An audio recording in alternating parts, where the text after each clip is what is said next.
Hamsi. Xorazmdan nimani so'rab kelganlar? Ye, Xorazmdan nima qiziqarli deb o'ylamagandim. Hamsa yaxshimisiz? Assalomu alaykum. Assalomu alaykum. Yo'q, Xorazmdan. Aha. Men so'rab kelgan. Ya, jilimiz Hamsa nima o'zim ham kerak-ku. Ey, nima bor-ku? Nima kelgan? Sovchilikqa keldimmi? Ha, qizimiz so'rab keldingizmi? Ha. Mayli, kiring. Vaqti bo'ylaram. Baqaran. Mana mo'zasiz kim? Ha, meniki. Jannatim otam.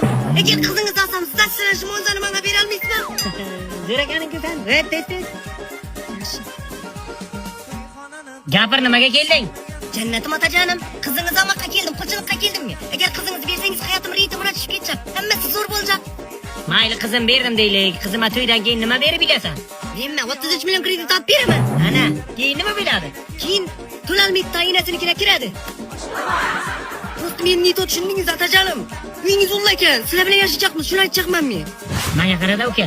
Hop. Yozda dublanka kiyursan, nimaga? Axir hozir ketchaqda Monzada ketaman, konditsionerda shamollab qolmayin deymanman. Monza saniki emas, meniki-ku. Endi qizingiz olgandan keyin otajonim, seniki meniki bo'lmaydi axir. So'ragan ayb yo'q, o'zi qaysi qizimni yaxshi ko'rasan? Menga umuman farqi yo'q. Sizni qizingiz bo'lsa bo'ldi otajonim. Ha, jiyan tushundim men seni. Senga hech qanday meni qiz-qizim kerak emas ekan. Senga meni boyligim kerak, to'g'rimi? Ha? Menga qarada uka, beraylik. Ya otajonim, qo'lingizni olib turib, ish karavotdan pastga tushirib bo'lib qolaman men. Nimaga? Axir karavotdan yiqilsam yelim og'riydi-ku, yuring pastga tushing. Menga qara ukajonim, qimirdaman hay, men uruyinda xato qilmay hay. To'xtab turing. Yotingmay yotirib urasizmi? Yo, uydan ishni o'tirib, o'zim tepaman hay.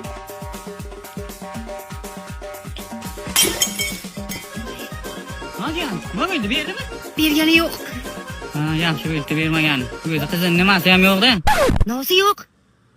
Sochi yo'q, kal.